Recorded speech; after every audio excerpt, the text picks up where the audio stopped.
Meet Mr. Rufus, a livestock farmer in the Upper West region. We recently paid him a visit on his farm, which is a mixed system, compiling different breeds of animals. We paid him a visit to learn from him and hopefully get some tips on how to properly raise your animals and also ensure profitability of your farm. He shared with us essential tips on how to better raise your animals. I'd entreat you all to take a moment to subscribe to the channel, hit the notification bell, and equally share this video to intended friends and family. Thank you. Actually, farming is for the rich.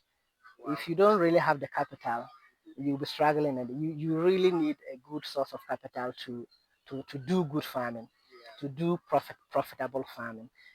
And for the youth, farming is not a get rich quick something. You need a whole lot of time, and experience to master what you do.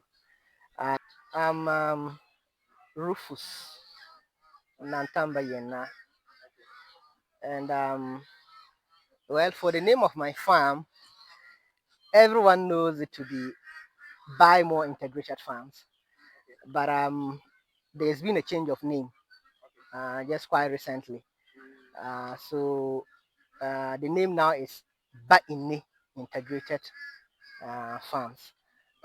Baini, yeah, it's a local name in the Dagari. Yeah, so and it simply means don't forget. And it's causing a lot of confusion. People say Baini. They see it and then they mention it Baini. It's Baini. Baini. Yeah. Yes. So that's the name of the farm. Okay, so kindly tell us, how did the business start? Okay. Like Well, I started that was in 2015 by doing smokes. These are local smokes. The fabrics. So I do the smokes for guys, the fabrics for the ladies. So I did that for a while. Then a brother of mine, Solomon Awana. So he first gave me a sow, a pig. It was pregnant then, so he gave it to me to start the first aspect of the business. That's the piggery. So I started. So from the smokes, I added the piggery. So I was doing the two since 2015. So smokes piggery. So and the little that I was generating from these two ventures, so I was able to raise more money. Then I added the poultry. Yeah. So we've been adding more and more. So maybe later on you realize that we added catfish farming. Yeah. So we added a whole lot turkeys. We brought in ducks, French white Muscovies. They are pure breed. We brought in Rouen. The final addition was geese. We brought in French geese to add to the farm. So we have quite a lot. We were into rabbitry too, but I think we've closed that section for now. But we will go back to it. Yeah. So it means that you are practicing a mixed farming system. Yeah, it's an integrated system, and we even do gardening. So we have some drip irrigation that we are doing. So from the manual, we use that to do the vegetable gardening. Yeah. So would you say mixed farming is Uh, well, if you look at it from some perspective, yes, because it will be like you are doing so much because you have a whole lot that you are doing at once.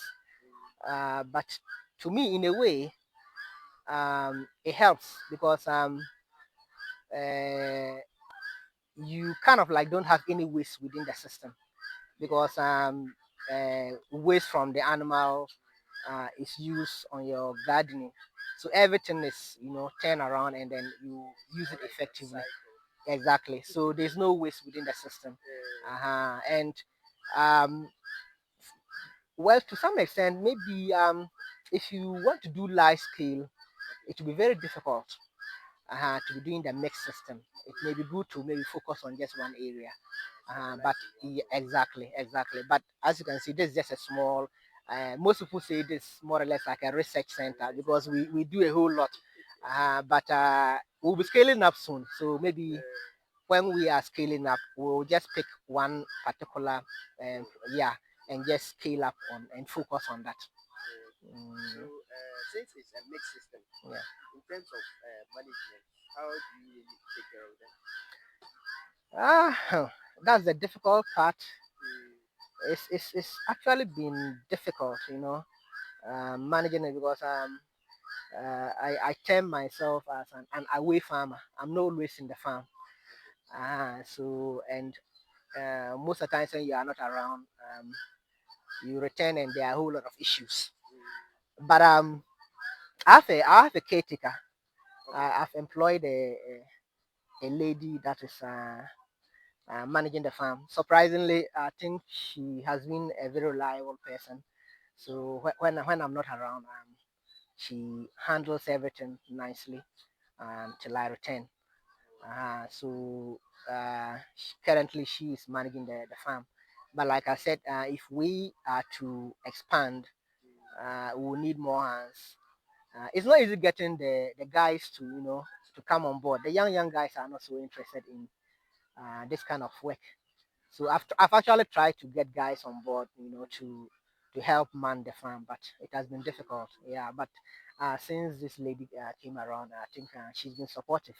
So she is helping to keep the farm running. So, I know this is going to be a big topic, but can we talk a bit about feeding? How do you really feed your animals? Uh, Feed on your own, or you not yes. You know, that's where most of our money goes into feeding. Yeah. Sometimes if the raw materials are cheaper in the market, we formulate our own feed. So we get all the ingredients together, then we formulate our own feed. That's using the maize, the soya. Rice bran is common, so we use rice bran most of the times instead of the wheat bran. So we use that together with all the additives, then we formulate our own feed to feed them. However, sometimes we also buy the already formulated feed that they sell in the market for feeding. In addition to that, to make the feeding or to manage our expenses on feeding, we have been able to bring in other, uh, let me say, feed types that helps reduce the cost of feeding. Uh, what I'm trying to say is that we brought in certain grasses that we have in the farm, which we feed with the animals. There was even a time I even piloted black soldier flies. It's something I'm considering going into because you realize that the protein source is always the most expensive when you are formulating feed. The soya is very expensive.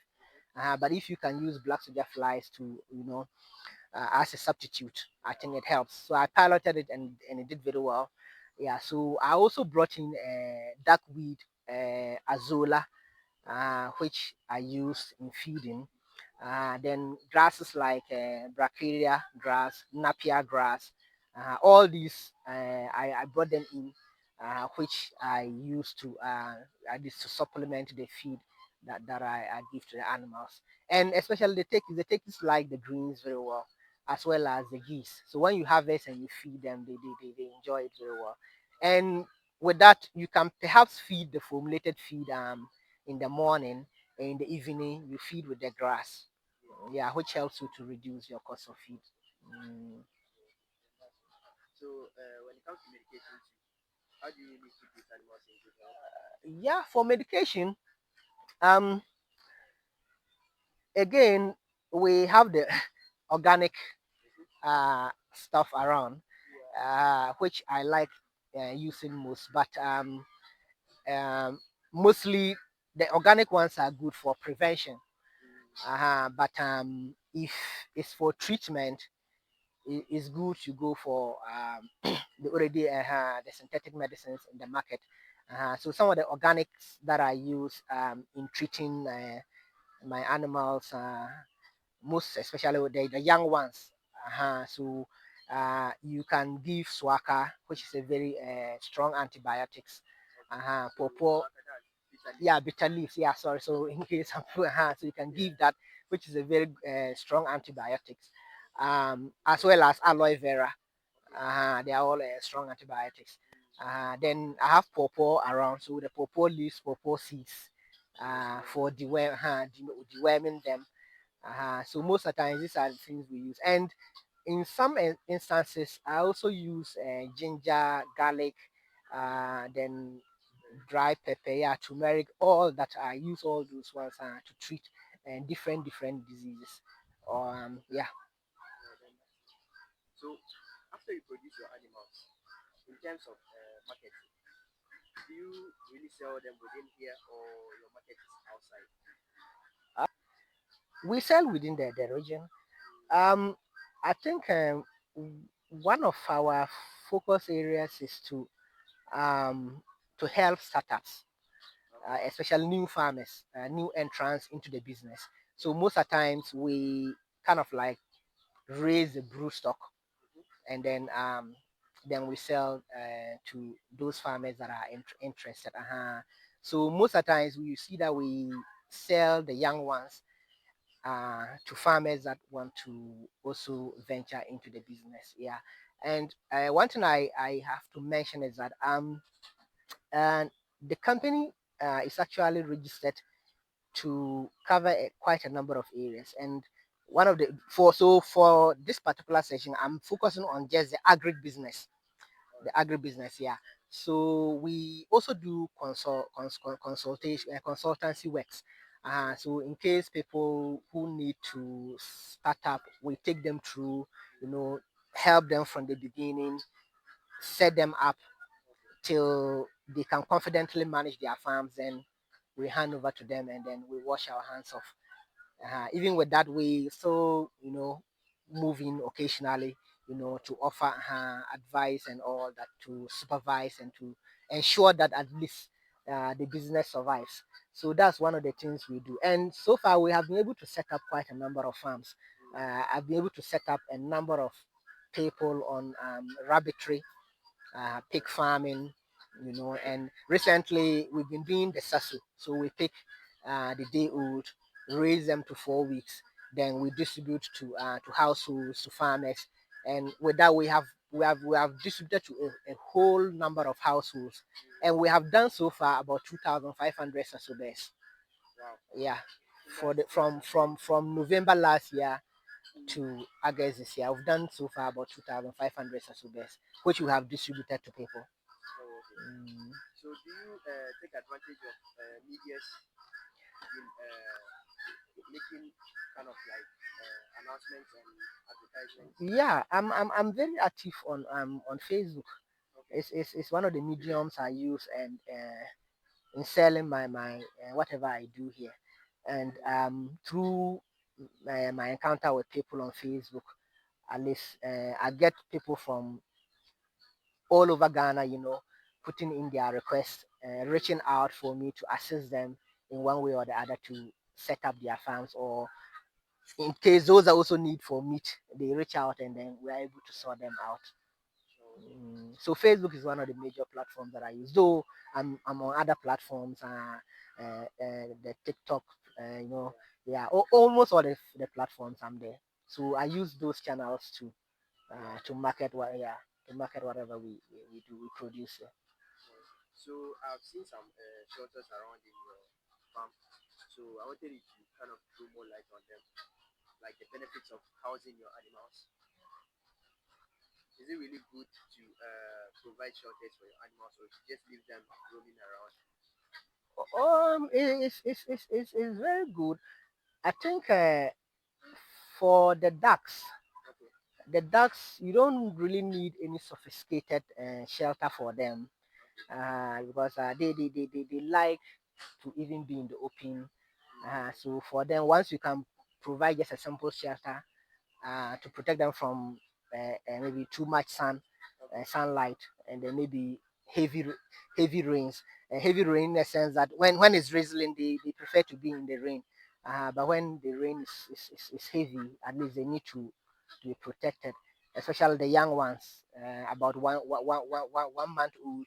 If you allow them in the open in a very heavy rain, then you lose all.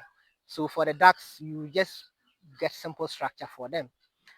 For the poultry, so far we've been doing the deep litter system. That's what we do. So we have the structure here. It's just a simple structure, deep litter, which we constructed for the poultry. So we use simple structure. We've not tried the battery cage system, but maybe if we are to do layers in the future, maybe we'll consider maybe the battery cage system too. Mm. So we have our youth out there that are currently watching us. So just a word of advice to them. Would you really recommend that they go into Farming is very lucrative, mm, there's a but notion that farming is for the low-minded people and no, everyone. no, no, no, no, no, no, no, no, no. I think even our president is a serious farmer. Yeah, I've been watching some of his exploits, tomato farming, boa goods, and all that. yeah. So our president is a serious farmer. Our Deputy Agric Minister John Danilo, he's also into farming, poultry, for instance. I think he does yam. I've been following him. So you can't just conclude that farming is just for. Actually, farming is for the rich. Wow. If you don't really have the capital, you'll be struggling, and you really need a good source of capital to do good farming, Yeah. to do profitable farming. So farming is not for the poor. That's one thing I have to say. And for the youth, um, farming is not a get rich quick something. You need a whole lot of time, you know, and experience to master what you do. Some of us started this venture not now. Even at the age of 10 in the village with my dad, Wow. I was already farming. Yeah. At the age of 10, my dad would bring in about 500 day olds. Okay. Then we would take care of them for consumption. It was just for consumption. Oh, okay. So you don't Uh-huh. really sell. We don't sell, just for consumption. Once we finish consuming, we then he brings in another. So I cultivated that habit, and I developed that passion for farming at a very young age. And that's something we don't understand. If you don't have the passion for it, you can't really succeed in agribusiness or in farming. The passion should drive what you do. So if if you are a youth and you don't have the passion and you are forcing yourself in it simply because you think that there's so much profit in it, you may be surprised. Things will not go well, and then you find yourself wanting. So it needs time, it needs passion, it needs commitment, it needs dedication, for you, and it really needs a lot of time. You don't just start today and you expect to reap in a whole lot of benefits. They just like it's so profitable, so is the risk. There's also high risks in it. So if you only think of there's so much profit in it and then you enter and then things don't go well and then you lose everything, then you'll be in trouble. So you have to also consider the risks involved, vis-a-vis the profitability that is in the industry. Yeah. But I think looking at how difficult it is to find jobs for ourselves, I think farming can keep the youth busy. You start small, at least don't try to start big. Most of us started small, and as of now, we are still trying to scale up. We are not there yet, but I believe we'll get there. So if you are really given an opportunity to change the narrative of farming in, let me say Ghana, to be specific, what would you like to change about our farming system? Would you really The encourage that we stick to the old ways of farming, or like we try to you advance see, and take it? I'm one of the guys that is advocating for organic farming system. Oh, okay, Yeah, organic I farming. don't really like the idea of so much chemical Yeah, going into what we consume. yeah. Yeah, the effect few years to come will be so severe that most of us may be having issues of uh, kidney problems, and yeah, and putting so much pressure on our health systems. So I basically try to practice organic farming. So in my farm here, I try to avoid most of these chemicals that we use in our farming. The other thing that we discuss is among ourselves is, um, you know, for some time now, people are talking about GMO, and I think well, it has its advantages and disadvantages. Yeah, but what I know concerning GMO, I think that I will prefer to go my, especially if I can even get some of the seeds that my great grandparents were using. Yeah, the If local yeah, ones. the local seeds, Okay. if I could get those seeds back today, Mhm. I'll use that on my farm. I remember those days when we used to do maize. One comb of maize was always so big, but today when you do maize, they are just so tiny, not so big enough. So if I could get some of those seeds, I don't mind going back to using that to farm. Okay. Yeah. So it means you are not really into the genetically No, modified no, seed. no, no, no, no, no, no, no. I'm not really into it. I'm not really into it. And then the chemicals. Mhm. Yeah, There's a lot of yeah, chemicals being yeah, used. a lot of chemicals being used, and which is destroying our soil. Yeah. It makes it difficult to even reclaim the soils that we farm so many years over.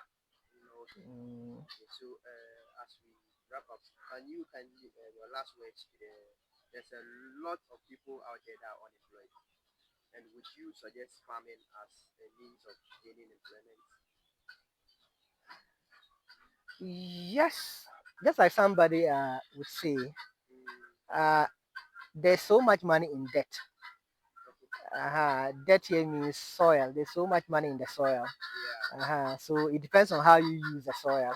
Mm, Whether you are using the soil to farm or you are using it for any other thing. But I think there's so much money mm, in farming if you are able to really pull the resources together, mhm. and then and the biggest challenge is always working with the right people, Yeah. people that have Labor. your vision.